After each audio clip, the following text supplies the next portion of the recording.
Yeah, and there they are.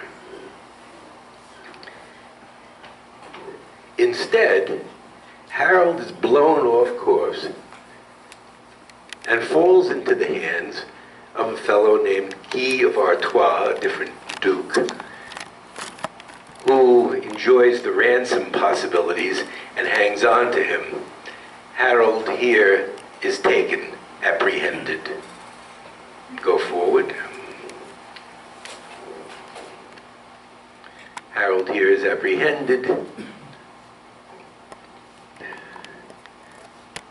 That isn't a pistol. That would be too early. I like the little characters that are always down on the bottom. Go forward.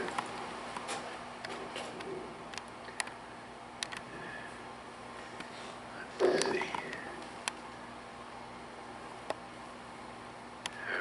Okay, he's apprehended. And then William, go forward. William hears about this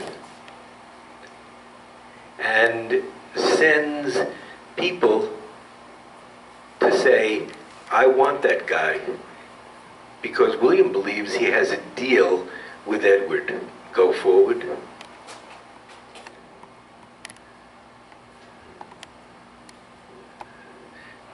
All the nice little details. Go forward again. Here we are. The nuncios, like a papal nuncio, like a minister, of William, Willemi, Ducas, Duke Williams, come and say, I want Harold. The reason he wants Harold is this, among other things. You can enjoy it, as all this is woven, you know.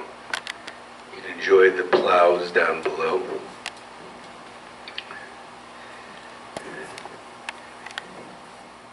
Godwin had remember Godwin? Edward was hopeless as a ruler. He was a very strange man. Godwin, who came out of nowhere, is running the kingdom for him. Godwin's son is Harold. And at one point, Godwin does something. Oh, I remember what it was. And again, it's very significant. This jerk named Count Eustace of Boulogne comes to visit Edward. He's a Norman. He and his men go into a town and demand to be put up in somebody's home. And you just don't do that in England. The guy fights back. There's a big battle, and 14, 15 people are killed. And Count Eustace comes, apparently, as Howard says, their attitude towards Count Eustace was, no damn foreigner can come in here, calling himself a count, and sit in somebody's home. It was already a heading for this man's home as his castle feeling. Count Eustace demands that they be punished, and Godwin stands up for them, and then he's banished temporarily. Just at this moment, Edward gets the nerve to banish Godwin. Not for very long, but for a while. Just at this moment, the whole thing is timing. Just at this moment, William the Conqueror shows up, a handsome young man in his early 20s who, partly through terror, let's face it, has brought peace to Normandy. And Edward is very fond of handsome young men, fairly young men. I'm not hinting he's gay or anything. That would be an insult to gay people. He wasn't. He just, maybe he sees in him the guy he always wished he could be. And there is no doubt that at this point, since they're distantly related, he drops hints that when he dies, William is going to be the king.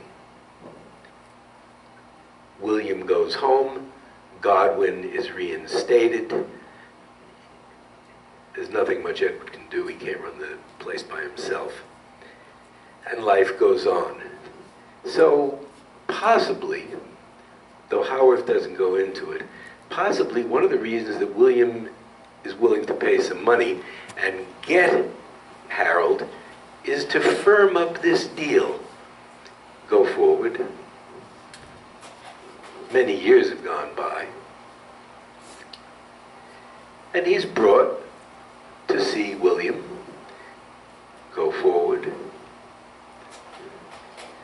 They're both about the same age here. And they take a quick liking to each other. William, I guess, is the kind of guy that, other guys can really respect. And so they go on a campaign together. They go on a campaign together. That is, they go fighting together. Go forward. It's what one does, Harold comes. Keep going. What I like, which is very medieval, is that there's dogs everywhere. So I'm sure Rocky is enjoying this. They go out on an expedition against somebody that William has a grudge against. Go forward.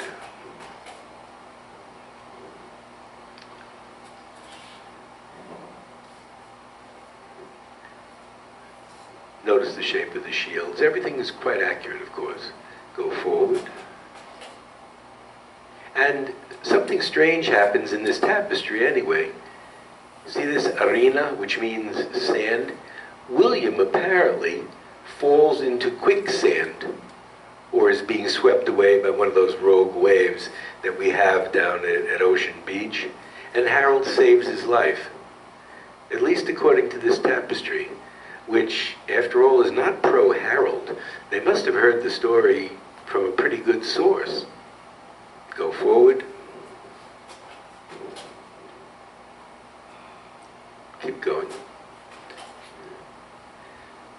So they lay siege to some place, and they have a high old time fighting. You are allowed, if you're a noble, to surrender, because then your family has to pay ransom for you. So it isn't exactly the death-defying thing that you might think. Go forward.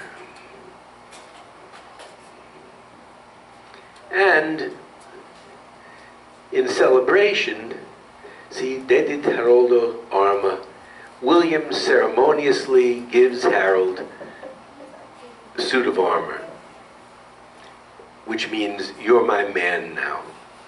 And Harold accepts him as his lord. All this could have happened. As Howarth points out, the weird coincidences of the future, nobody knew.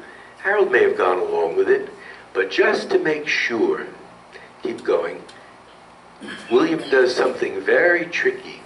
Oh, here they are in the battle, burning and shooting. Oh yeah, contra Dinan. There are two guys that they're fighting, Dinan and something else. We'll see it go forward. Yes. Now they've won and they've gone home. And here is the crucial moment, which wouldn't seem crucial at all to us, where Harold sacramentum fecit Wilhelmo duchi. William gets Harold to swear, very likely, that when Edward dies, he will support William as King of England. And to make sure, see this table that he's swearing on? Inside it, some saint's bones are hidden, which makes it a sacred vow. Even though Harold didn't know that the holy relics were inside. I think it was Saint's bones. Who knows? It might have been a fragment of the true cross that was brought back. It had a lot of that stuff. But Harold didn't know, but when he agrees or whatever, which the Normans choose to call swears, he makes a sacred vow, even though he doesn't know. Go forward. He's sent home, reverses est, and everything looks fine. Go forward. He comes back to Venidad Edward and tells Edward what has happened. Forward.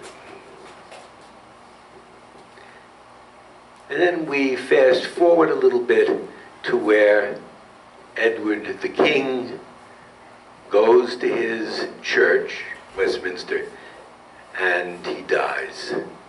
Defunctus est. And when he dies, just before he dies, he has a terrifying dream that something bad is going to happen. Everything is going to be in ruins. And later, this is thought to be a prophecy. The Pope later makes them into a saint.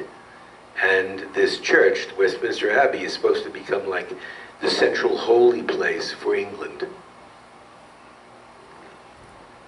He dies. Go ahead.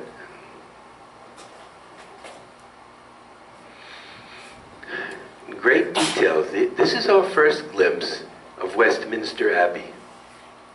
And of course, it doesn't look anything like that anymore, so, but you get the idea. Great detail. Here, Portara, here they carry the corpse body of Edward to his church, to his ecclesiam. There's something here that's very typical, by the way. You see how tiny these people are, and large these are? This is called hierarchical size. Nobody thinks there's anything strange about it. However important the person is, the larger they are. It was a very old pictorial convention. There'll be Jesus, and he'll be gigantic, and then the people around him will be knee-high, because they're not very important. Forward.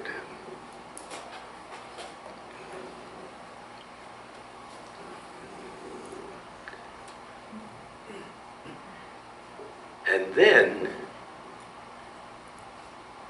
here they give Harold the crown of England. The Witenagemot meet. They don't know William. They aren't very fond of him. Harold has been running the kingdom since his father Godwin died. They make him king. And as we've just read in Haworth, when the news comes to William, after I think 15 years of telling everybody he's going to be king of England, he has to cover his face rather than show his shock and shame and embarrassment. He's stuck. He's talked about it, everyone expected it, and now somebody just took it away from him. And remember the world he lives in. It's very much like, dude, you can't let somebody do that. He made you his bitch.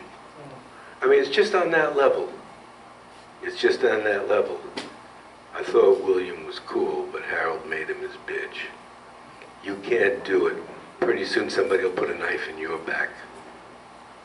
Somebody will get big eyes. Go forward then. And here he is. Remember, this is in France. To the horror of the French, enjoying himself with the scepter and the orb and the crown. Archbishop Stigand apparently is the source for this. And the news gets back to William, you'll see. Go forward.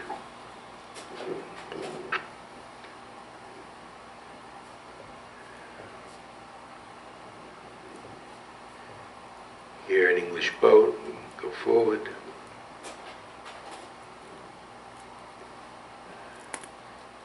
I think this one's out of order. Go ahead. Keep going.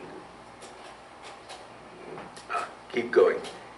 I've lost a beautiful slide in here. Sorry, I can't find it.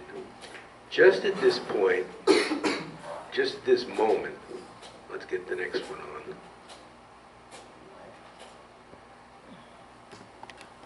Something really horrible happens. Halley's Comet appears, but they don't know. Do you remember Halley's Comet?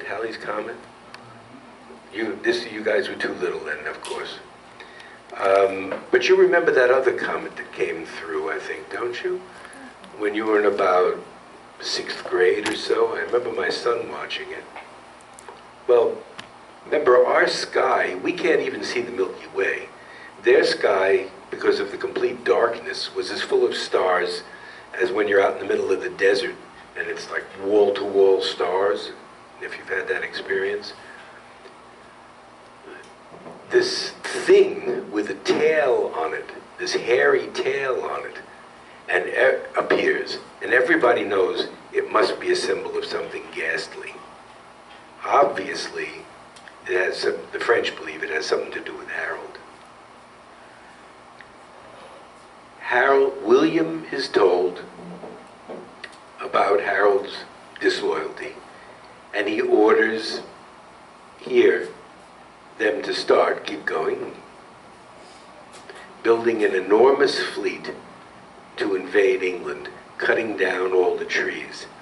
But it wasn't that simple. William isn't a complete fool.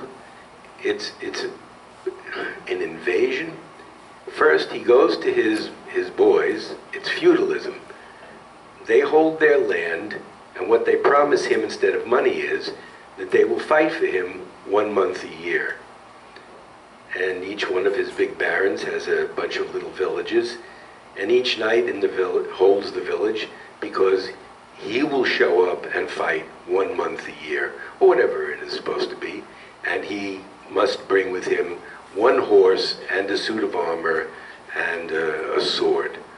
That's how feudalism works. You do something, and when I have a war, you show up to fight for me.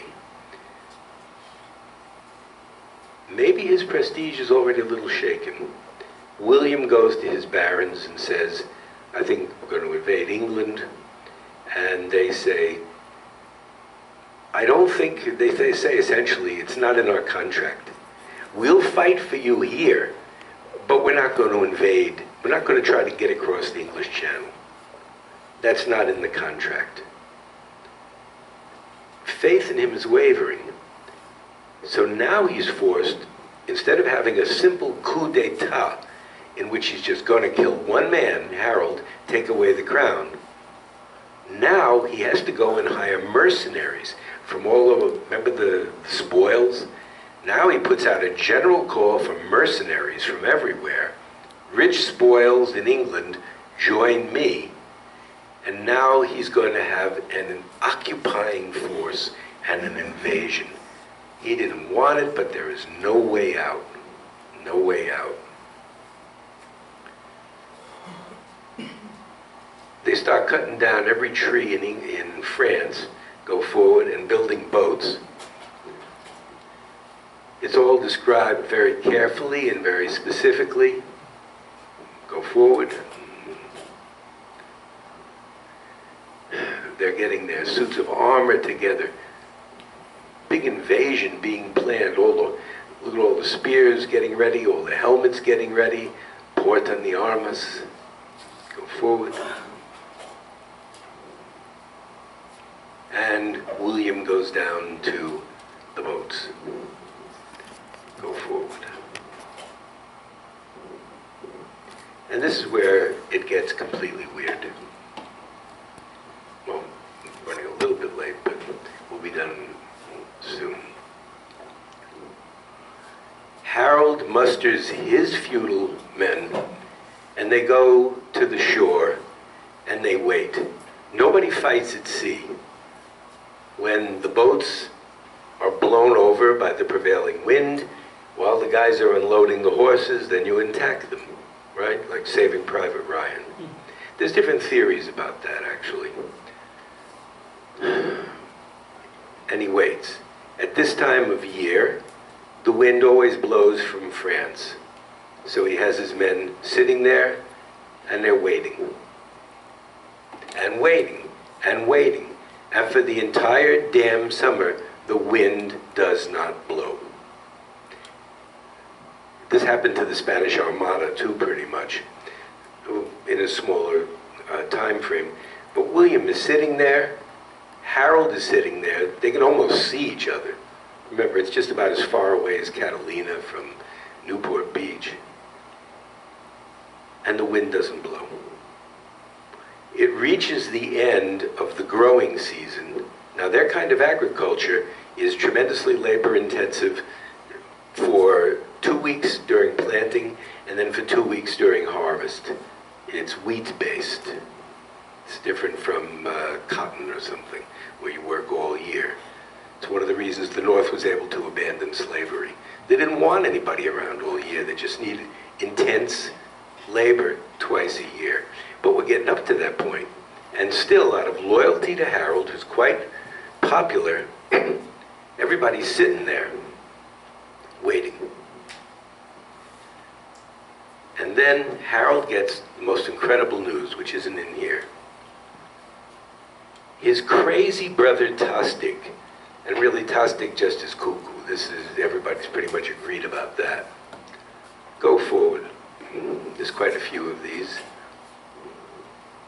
His crazy brother Tostig has made a deal with one of the Norway kings, Harald Hardrada, which means something like Hardrada, Harold the Hard Man.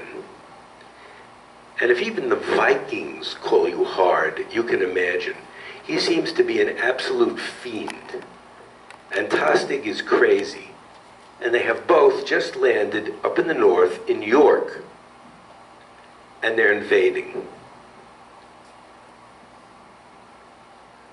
Harold turns around, he's in the south waiting for people to come from France, has a forced march, which nobody believes possible.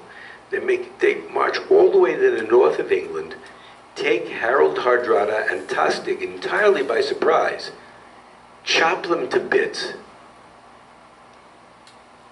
And while he's up there and celebrating this tremendous military coup, the wind changes and it blows William to England.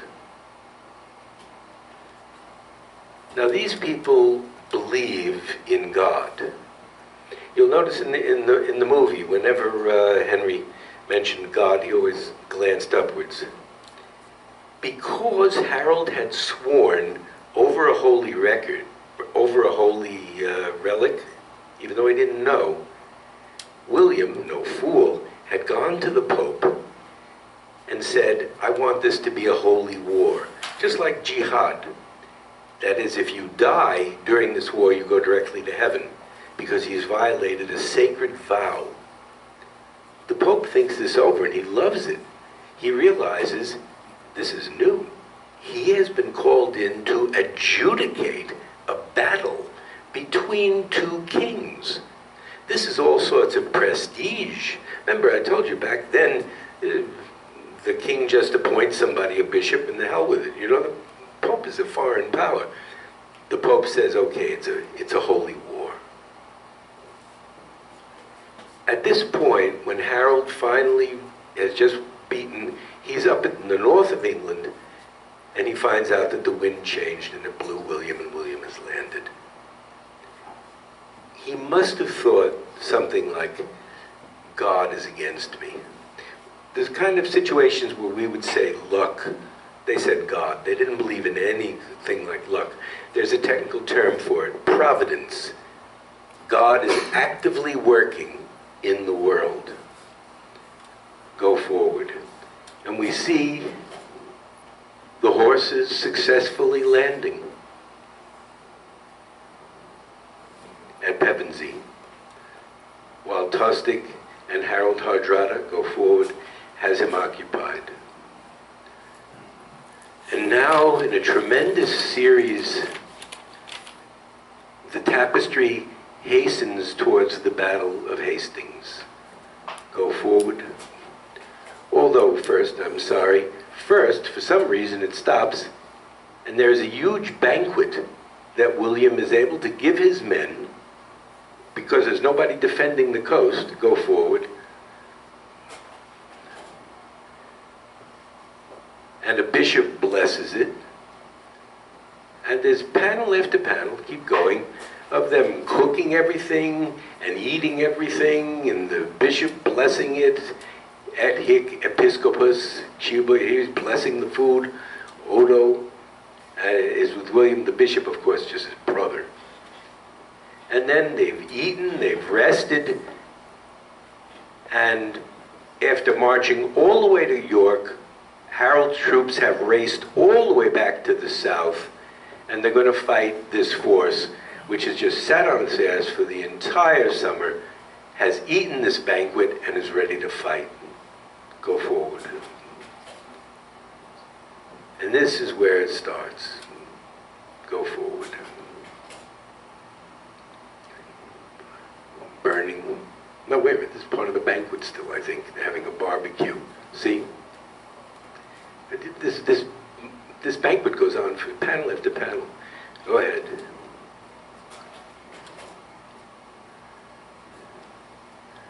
Go forward. And now here we go. Look how stationary everything is. The horse is all poised, getting ready to go. Up here, symbols of two naked wrestlers confronting each other. The battle is about to start. Go ahead. Faster. You can see the speed starting to increase. Forward.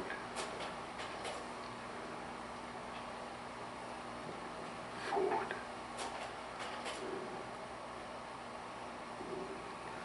Forward. Forward. And here we start with the lances. Go ahead. And the horse is galloping now, and the archers.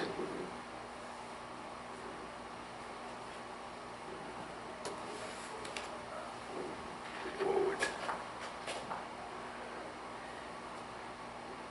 Hitting the arrows, hitting the shields, the mace flying through the air. You really get the feel of it. There's starting to be dead bodies. Forward. The counterattack. Heads chopped off. Forward.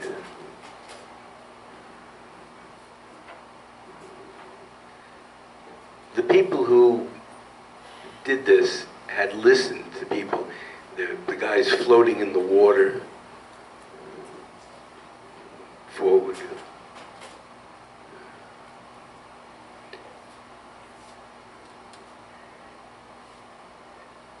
And then there's a tradition that William didn't have to fight then, that he could have rested. He didn't have to have the fight then, pardon me, that Harold didn't have to fight then, but that he had just given up. He felt that God was against him. You know, he's not a modern person, and he just wanted to get it over with. Go forward. Forward. I mean, look at this, my God.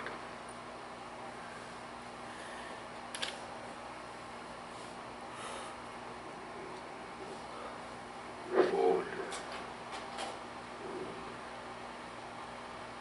Bishop Odo is right here in the thick of the fighting.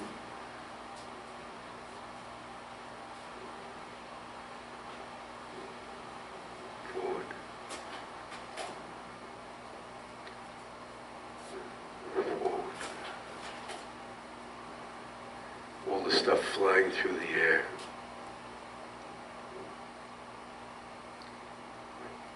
Forward.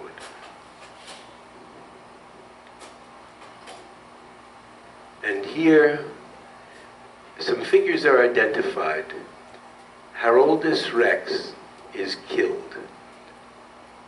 It seems, as far as we interpret, that he gets hit with an arrow in the eye. That's the tradition.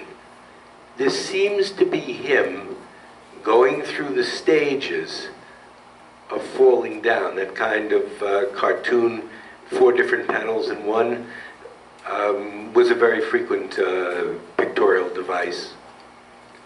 Go forward. See, coming down. See, this guy seems to have taken an arrow in the eye. That's the famous thing. Down, down, down. And once Harold is gone, they'd been fighting for Harold. The British, the English are finished. There's no further point. They don't have another candidate. Go forward.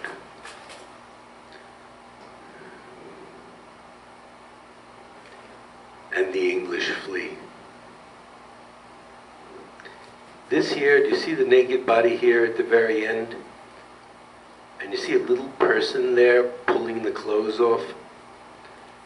That's a very knowing detail from battlefields. The battlefields would end with all of the amazed and starving peasants, or even not starving, racing over to the dead people and stripping them of their clothes, so that by the end of the day, well, women, children, peasants, all stripping them of their clothes. By the end of the day, all the dead are lying around naked, being eaten by birds and dogs. See? The little person tearing off the clothing. And that's the Battle of Hastings. William moves cautiously on towards London. London doesn't give up right away. And it even manages to get some concessions out of him. But when finally London concedes, he is crowned in Westminster Abbey, where Harold had been crowned first, and then now the first Norman king. He's in a situation, though, where he has to execute all sorts of, it takes him a few years, he has to execute all sorts of Saxon landholders and give it out to these mercenaries. And, wrapping up, he builds the Tower of London. This is when the tower is built, as he said, to overawe the vast and fickle populace. The whole city had been, such as it was, had been wood. And now this big dungeon keep of stone, French stone, they bring it in, overawes, sitting on its hill, looking down towards the bridge. Great. Okay, then let's stop there.